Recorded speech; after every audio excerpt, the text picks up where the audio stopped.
Hi everyone, very good morning and welcome back to Crack Grade B. So today we have to complete the just a second. Yes. So right now we have to complete the provisions of auditing under the Companies Act. Fine. So let's talk about it. First of all, let's start with the section 128 called as the books of accounts.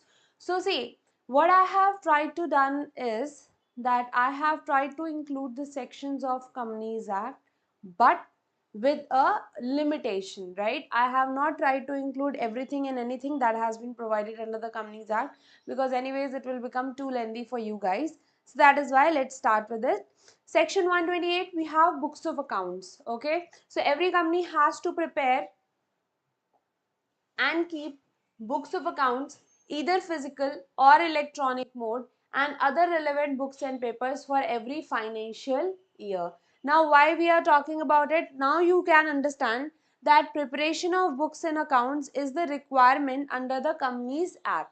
Now this provision is specifically applicable to all such organizations which have taken the registration in form of company, whether they have been a private company or a public company, right? So you have to maintain the books of accounts. Apart from that, you have to give a true and fair view of the state of affairs on accrual basis and according to the double entry system. Now whenever we read accounting, जब हम accounting के basics करते हैं, at that time we see that the accounts can be prepared in two types, right? One is accrual basis, right? And the other one is cash basis. So we all know that yes, there are two types of accounts, but at the same time the Companies Act here, look at it, it mandates you that you have to prepare the accounts on the accrual basis only.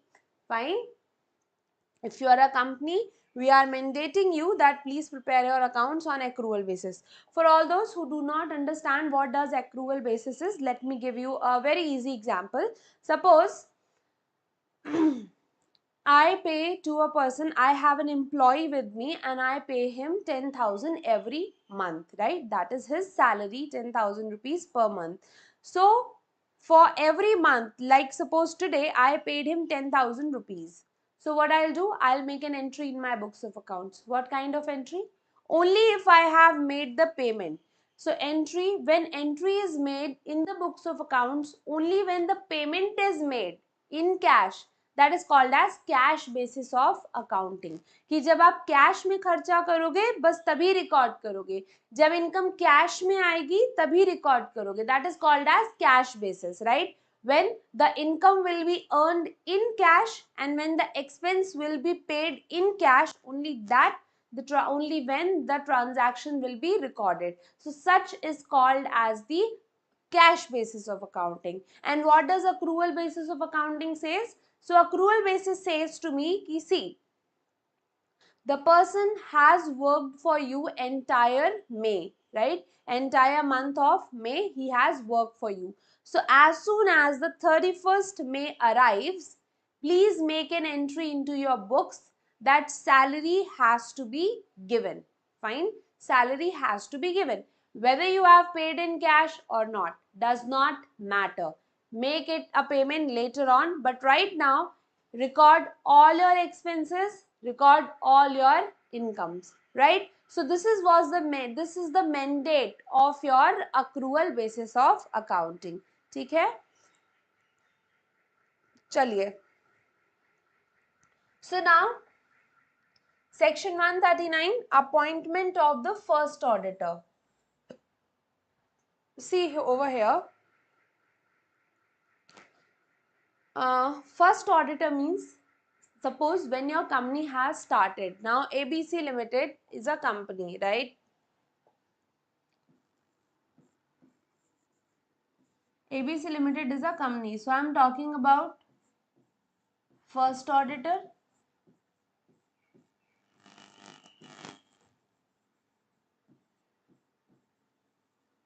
and then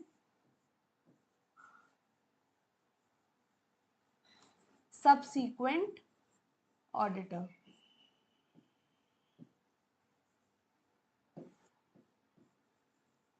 What does it mean? So when my company has just started, right? suppose my company has been incorporated in the year 2023. Now the first ever auditor that I will appoint will, no brownie points for guessing, he will be called as the first auditor. And after him, once he resigns, whatever is the case, or he completes his term, after that I will be calling the any auditor after the first auditor will be called as a subsequent auditor. So in the Companies Act, there are separate provisions for the first auditor, right? And then there are separate provisions for the subsequent auditors. There are separate provisions for both of them. Okay. As well as in the format, we will understand that what is the process of appointing an auditor in a private company and what is the process of appointing a auditor in a government company. दोनों चीजें हम देखेंगे, government के बारे में भी, private के बारे में भी. Before that, I would like to tell you one more thing over here. That is a really very basic thing, but people who are not from commerce background, they might find it difficult to assume. ठीक है? So for in our first lecture, we have talked about CAG. So I don't think that you should be having any sort of problem in the CAG related concept. चलिए, सो अब हम बात करते हैं board of directors की and owners की, right? I would like to tell you the difference over here. What is the difference? See, so in a company, when a company starts, we need money to start the company, right? We need some amount of money how to start a company. So the person who brings money to start this particular company, a person who brings money to start the company, or any other person who becomes the shareholder, they will be called as the owners, right? They will be called as owners. We also call them as shareholders, right? So anyone who's holding equity shares of the company, they will be called as the shareholders of the company. These shareholders are the owners of company. They have brought in what? Money. But now understand, I did tell you there are two types of company. Number one is public company. Number two is private company.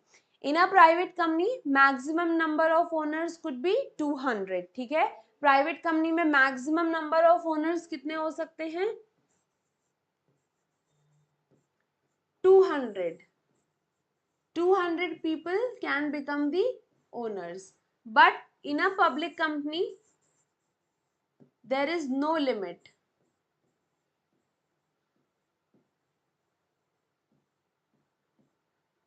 Public company में कोई limit नहीं है. So now look at, if you understand this particular thing, there can be so many people who can become the owners.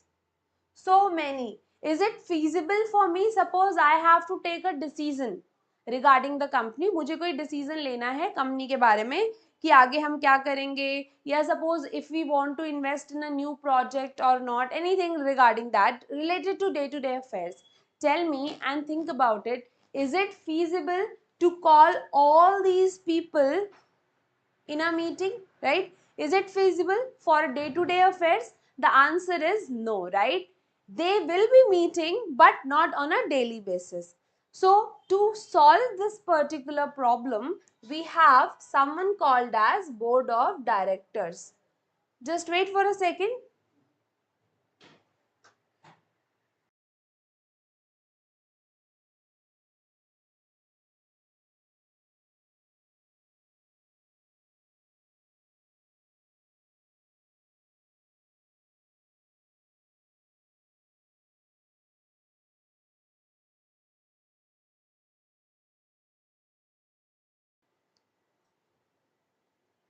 Yes.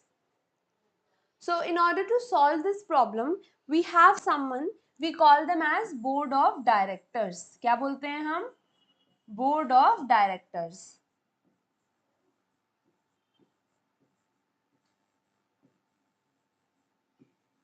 These board of directors, they are called as the management person. ठीक है, इनको हम क्या बोलते हैं, management person. Now they are responsible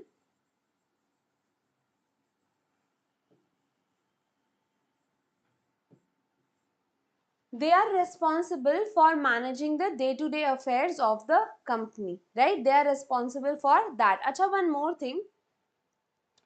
Out of these shareholders, now think about Reliance. Fine. In Reliance, we have Mr. Ambani. And apart from that, we all have other shareholders as well. Right? So, it's his idea. We can call him as a major shareholder, right? So he might be there in board of directors as well.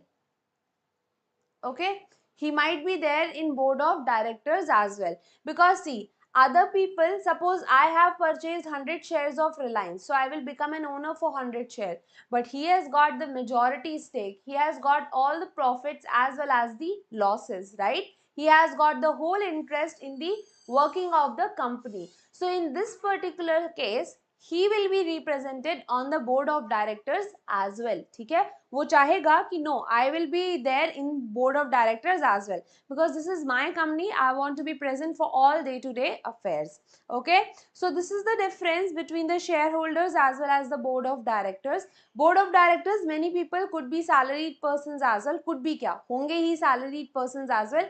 Many are also independent directors. So there is a whole category of directors. That is what I want to tell you. There are different kinds of directors: executive, non-executive, independent, etc., etc. But do you need to study about it? Answer is absolutely no. Fine. That much depth is not required. So I am not going there. Fine.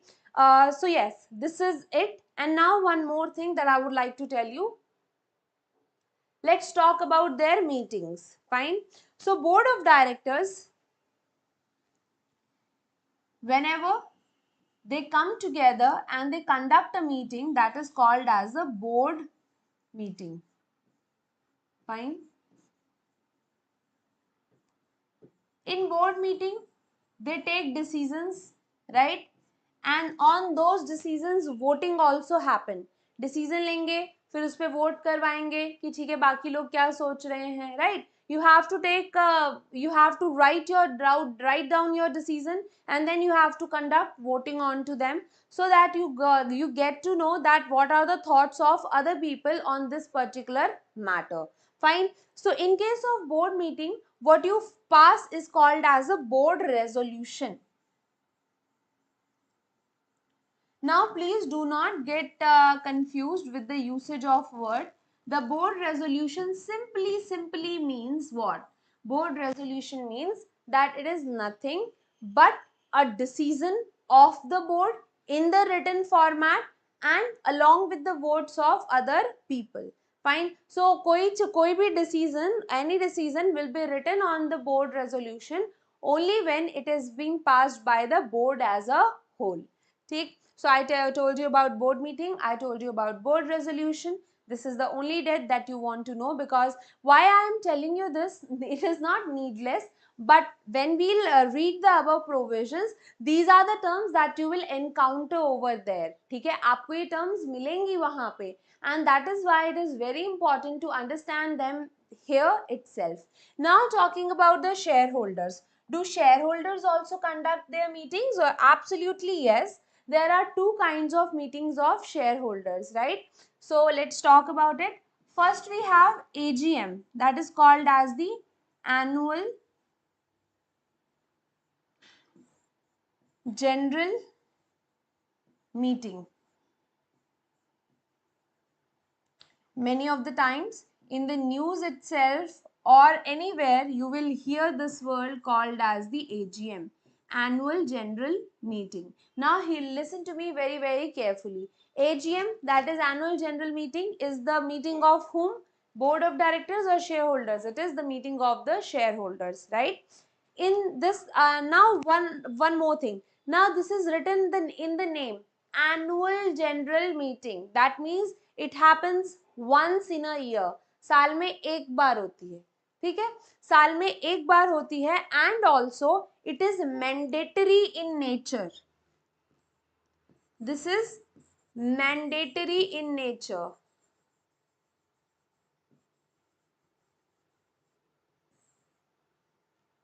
You have to conduct AGM. You cannot skip this, right? This is really very important. Now one more thing, Companies Act says that when your financial year ends, agar aapka financial year, suppose right now the financial year has ended on 31st March 2023.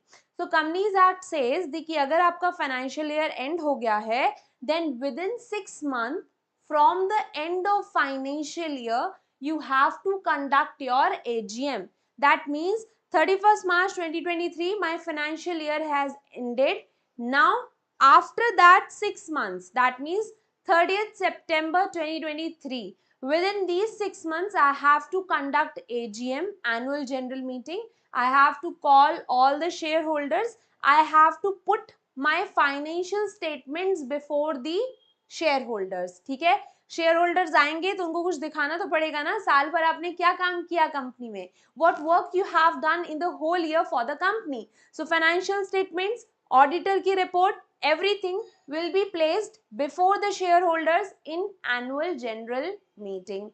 For the company which has formed for the very first year, the time limit is 9 months. ठीक है, 9 महीने दिए जाते हैं कि आप AGM hold कर लो from the close of financial year. And for the company which is already established, it is not the first year of operation. In that case, you will have to conduct your AGM within 6 months. That is the thing. Now, next meeting that we have, we call it as extraordinary general meeting.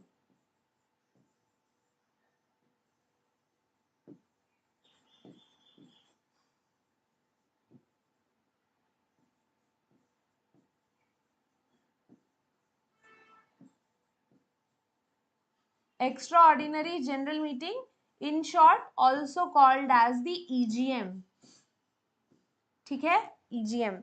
Now see, the provision says that you have to conduct the AGM once in a year. Okay, understood, it is mandatory, everything is needed.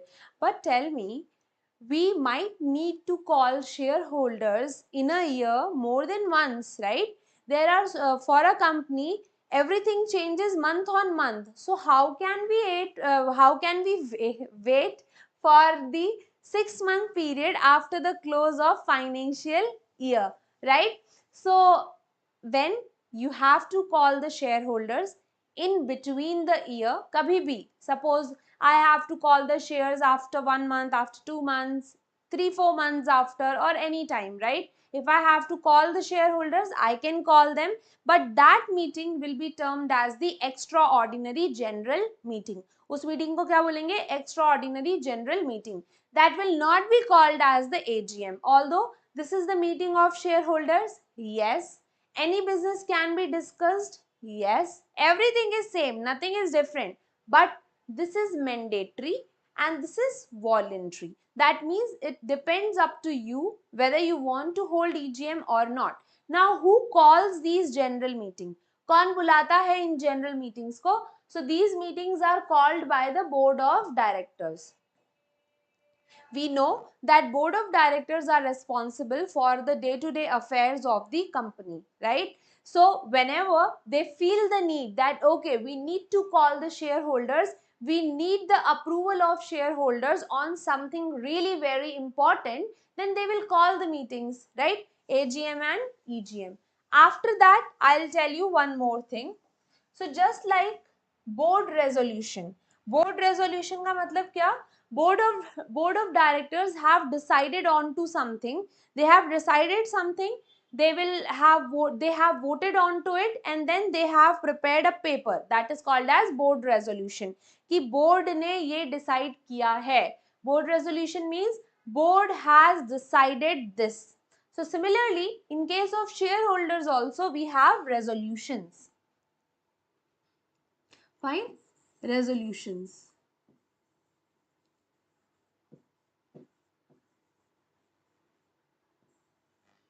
Now understand my point. See, in a business, the kinds of decisions that need to be taken they can differ. ठीक है, एक business में आपको किस तरीके के decision लेने हैं वो डिफरेंट हो सकते हैं. A decision might be important, a decision might not be that important, right? So on the basis of importance of decision, the resolutions are passed, right? So please see very clearly, decisions of ordinary importance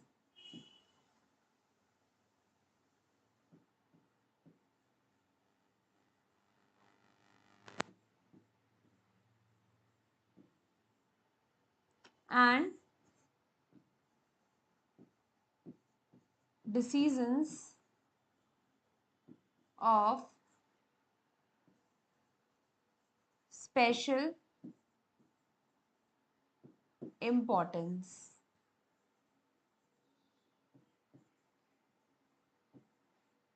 Fine. So in both these cases, if your decision is of not that much important, it is an ordinary business decision, right? So in that particular case, what we are going to do? We are going to pass the ordinary resolution.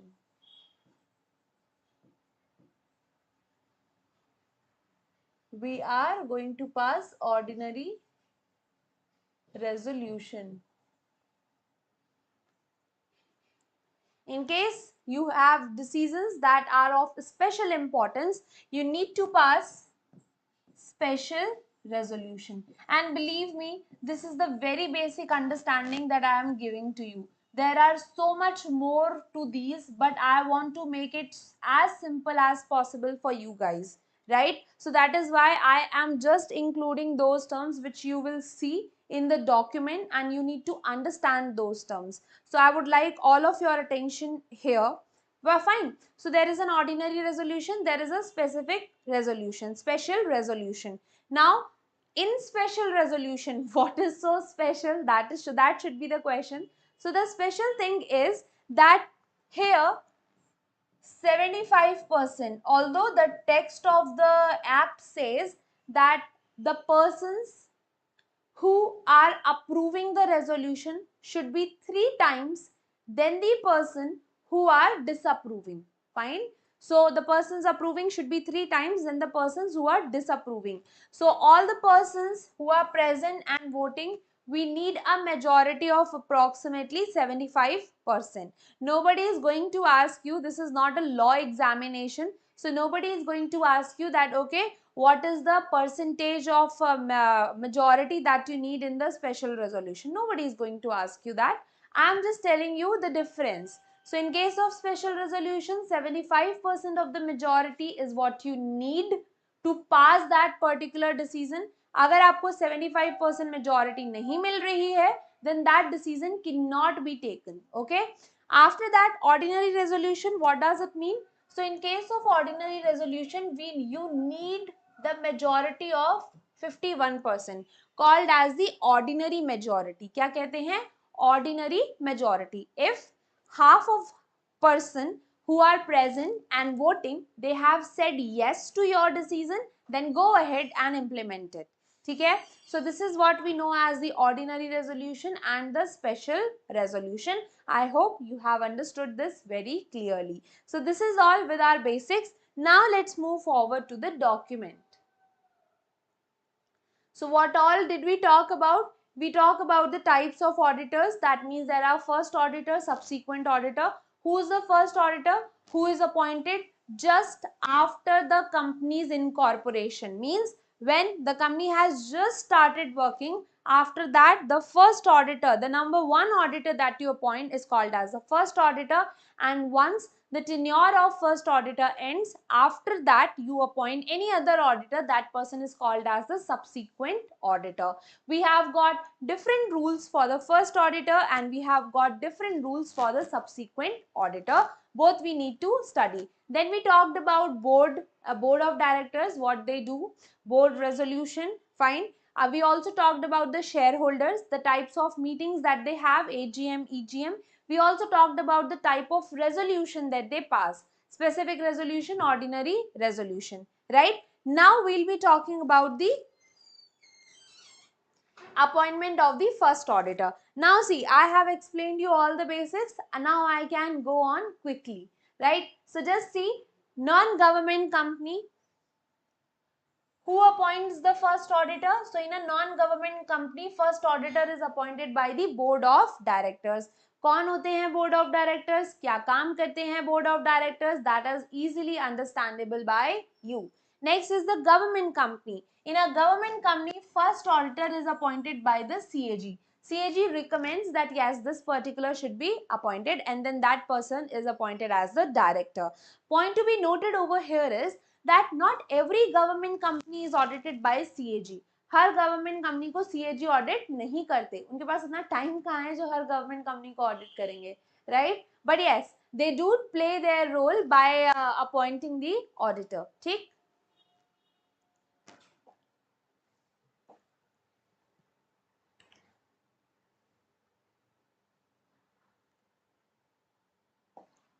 next we have the time limit of appointment. Within what time the auditor should be appointed?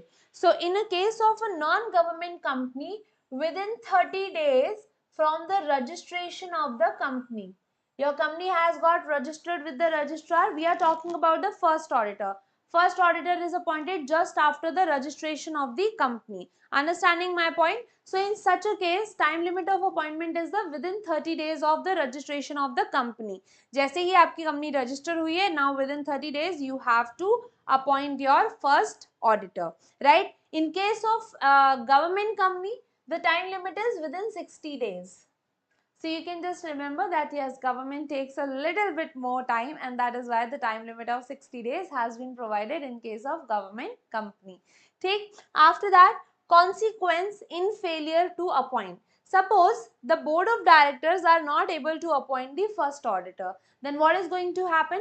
So in case the board do not appoint the first auditor within time, then they have to inform the members of the company. Who are the members? Members means shareholders. देखो 30 दिन के अंदर बोला गया है board of directors को appoint करने के लिए. With in 30 days it has been said to the board of directors that please appoint the first auditor. But if board of directors are not able to appoint because of any case whatsoever, in such case they have to tell the members of the company. Members means the shareholders. So please do not confuse, right? Who shall within 90 days at an EGM, right? So that is why I told you all the basics first. EGM is extraordinary general meeting. Why? Because we understand that annual general meeting साल में सिर्फ एक बार होती है.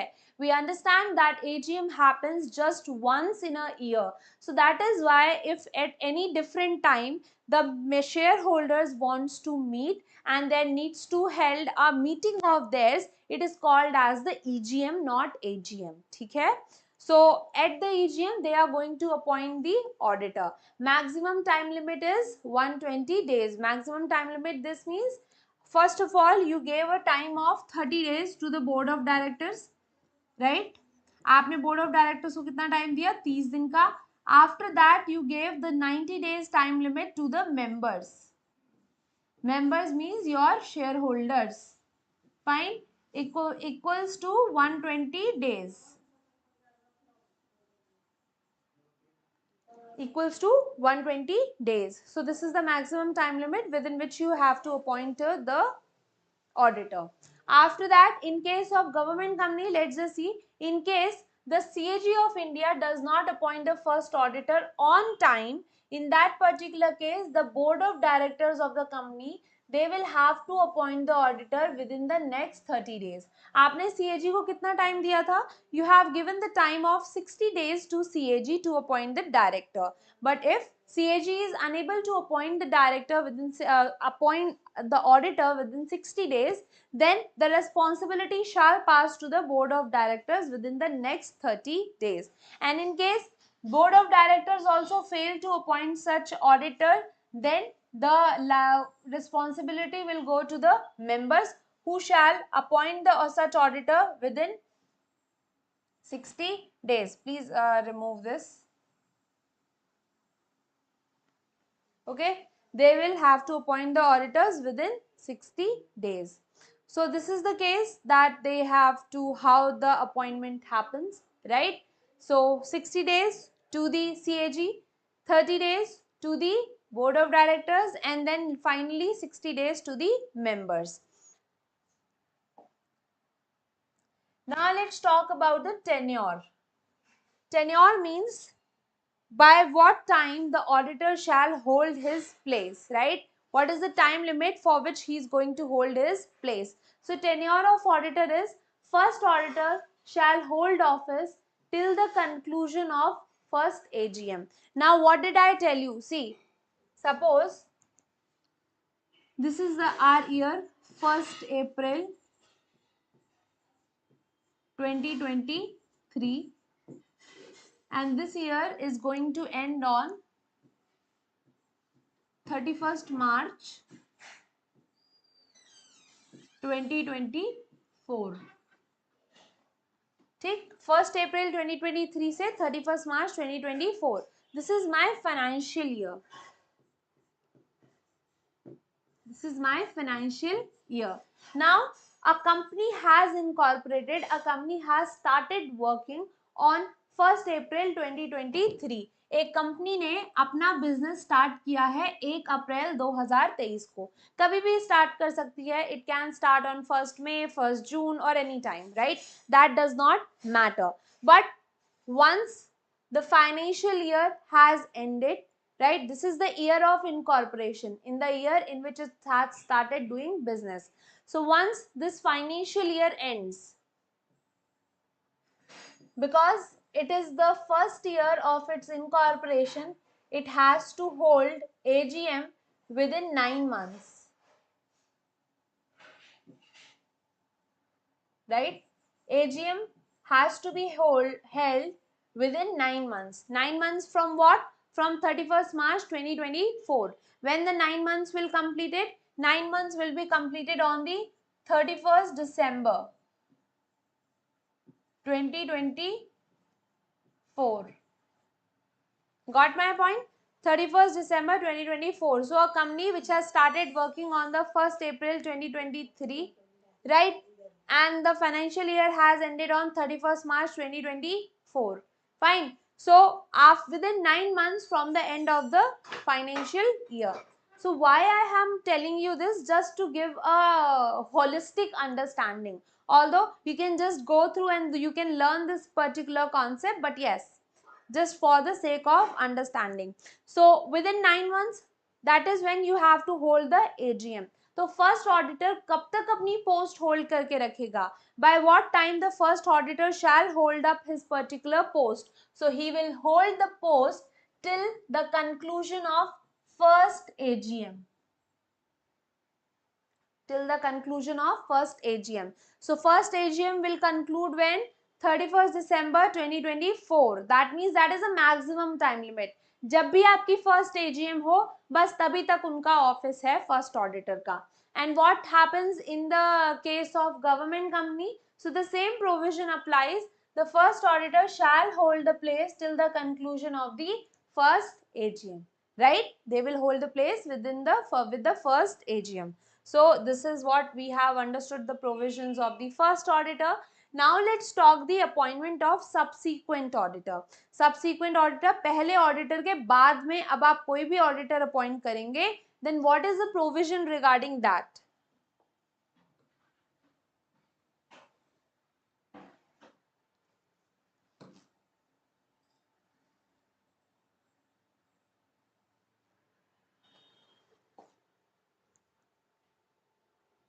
See, so in case of non-government company, अच्छा, first auditor को कौन appoint कर रहा था? Board of directors, right? First responsibility was to appoint to board of directors. But in case of subsequent auditor means पहले auditor के बाद अगर कोई auditor आता है तो दूसरा auditor, fine. So in case of non-government company, who has to appoint the auditor? Shareholders. Shareholders has got the authority to appoint the subsequent auditor in the first place. Remember, in case of first auditor, they were the secondary people who were responsible for appointment. The first primary responsibility was with the board of directors, but here the provision has changed.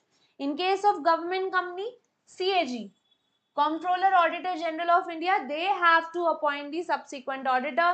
In case of first auditor also, the responsibility was with them only. After that, time limit of the appointment, कब आपको appoint करना है? At the AGM. So we talked about that first auditor will hold office till the conclusion of first AGM. पहली AGM तक ही पहले auditor अपने पास office रखेंगे. So once the first AGM ends, on that AGM subsequent auditor will be appointed. उसी general meeting में, annual general meeting में first auditor will be appointed. So this is the significance of AGM. That is why it has been mandated in the Companies Act कि आपको AGM साल में एक बार तो करनी ही करनी है. You cannot skip that particular thing. Okay. After that, in case of government companies, within 180 days from the commencement of financial year. Okay. So in case of government company, there is no such concept like AGM, etc. That means that is there. But the appointment of auditor happens like this. Government company hai, okay. From when your financial year starts? From 1st April. So within 180 days, that means approximately 6 months. By the end of September. So this is the maximum time limit within which you should appoint your subsequent auditor in case of the government company.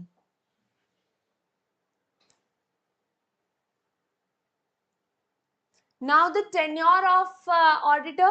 So you see the tenure of first auditor का बेचारे का tenure एक साल 1.5 साल का ही था, right? Like 1.5 year maximum, not more than that. But for subsequent auditor, you just see the tenure. In case of non-government company, he can hold office till 6th AGM. 6th AGM means 5 years of tenure. Fine. Obviously, in between, if shareholders want, they can remove such auditor. Auditor himself might resign. ठीक है, वो खुद भी resign कर सकता है. Any death and all can happen. Apart from that, if shareholders are not satisfied with the performance of auditor, they can also remove. But in a general scenario, I am talking, once the auditor is appointed, he is there for 5 years, right? He is there for 5 years and he can hold office till the 6th AGM. ठीक, so पहली AGM से appoint हुए up to 6th AGM, that means 5 years. Now for the government company, he is going to hold the office till the conclusion of AGM. That means he's got an annual tenure, AGM to AGM tenure in case of government company. Now you can understand that in case of government company, we cannot give a post for so long to the same person, right? You can give, there can be reappointments, but on and all, there is a provision of annual appointment in case of the government company. I hope now you must have understood this. There is a first auditor meaning has been provided over here.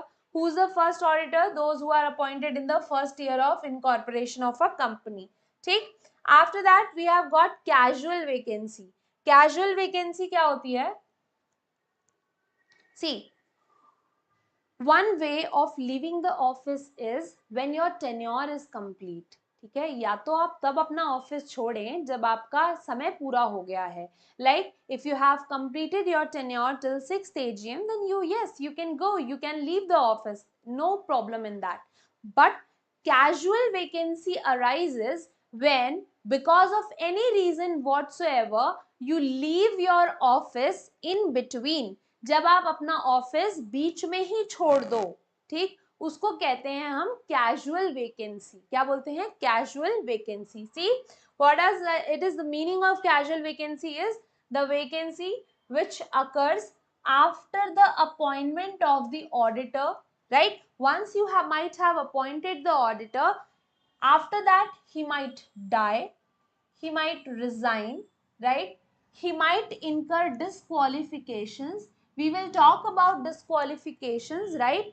Although disqualifications are bit in detail, I have included that as well. But what I also want is that you should have a briefer understanding of that. Fine. We do not need a very rich understanding of the disqualifications, because at the end of the end of the day, we are not giving a what you can say, a professional examination. We are just reading for UPSC, right? and that is what calls you for just going through the basics. ठीक है, especially in case of finance, because in the current affairs, in the history and polity etc., they can go and they can definitely ask about the deeper things, but majority they will not be in case of these kind of things. So death, resignation, disqualification, in such a case new auditor is to be appointed. ठीक है, so in case a new auditor has to be appointed, why? Because the existing auditor might have died, he might have resigned, or he might have incurred the disqualification. Now disqualification, I'll give you an example. Suppose you are auditing an entity and you also have financial interest into that particular entity, right? So that is not something that we look for. We want an auditor, a person who is independent, right? Who's having his different call regarding things. So that is why we do not look for such things where the auditor's independence might be compromised. Now suppose if the auditor has gone in between, then who's responsible for appointing? So in case of non-government company, casual vacancy needs to be filled up by the board of directors. 30 दिन के अंदर अंदर आपको fill करनी है casual vacancy. In case of government company, the casual vacancy will be filled up by the CAG within 30 days of the occurrence, right? If suppose a person has died, now within 30 days you have to fill the casual vacancy. Board shall fill the if they are not able, CAG is not able to fill up the vacancy within 30 days, in such case the board of directors will come up and they will fill up the vacancy. Got my point?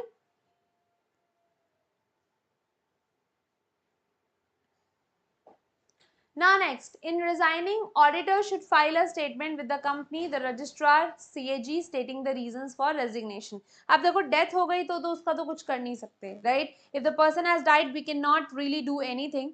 But yes, if a person has resigned, ठीक है, in such case he has to tell that why he is resigning. He has to give the reason. See, it might also happen that an auditor has resigned because there was too much pressure onto him, right?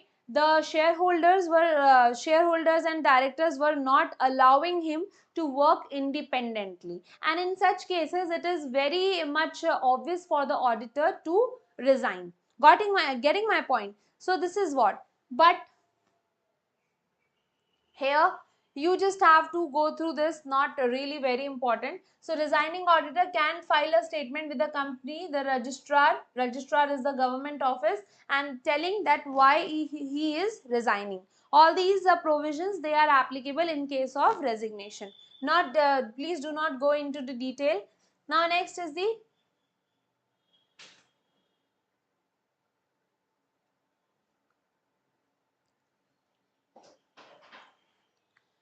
now, can a retiring auditor be appointed? Now, suppose if a person has completed a 5-year tenure, right?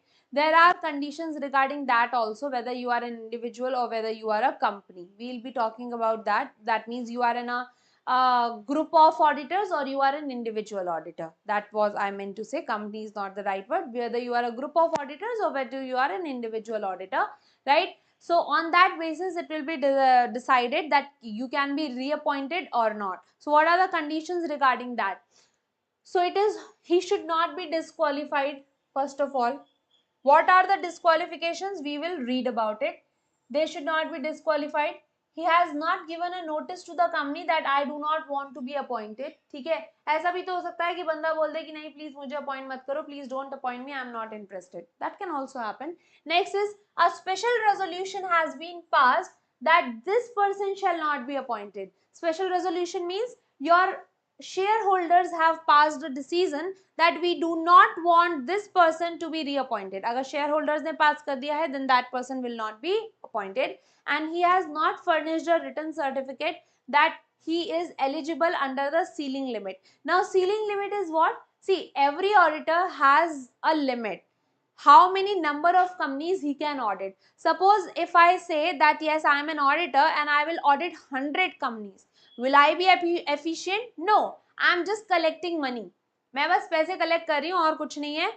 I will not be efficient. So that is called as ceiling limit. Ceiling limit का मतलब what is the limit on an auditor, how many companies he can audit. So if you are exceeding your limit, in that particular case you will not be eligible for the reappointment. Okay, so these are the provisions related to reappointment, where at any AGM no auditor is appointed or reappointed, the existing auditor will be the continue to be the auditor of the company. So this is by default. अगर आपने कोई दूसरा नया auditor appoint नहीं किया, in that particular case the existing auditor is going to be your auditor. ठीक है, so these were the very simple basic provisions about the auditing. See, in this particular case I would like to tell you one thing over here, just a disclaimer.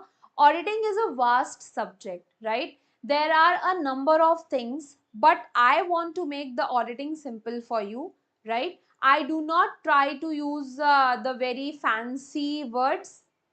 I No fancy words, nothing is important over here, just the basic understanding, just the facts, and what are the provisions under the Companies Act. This is what you need to learn, this is what you have to focus on, fine. And I will try to keep the classes what you can say faster a little bit, because there is no such deeper understanding required by you.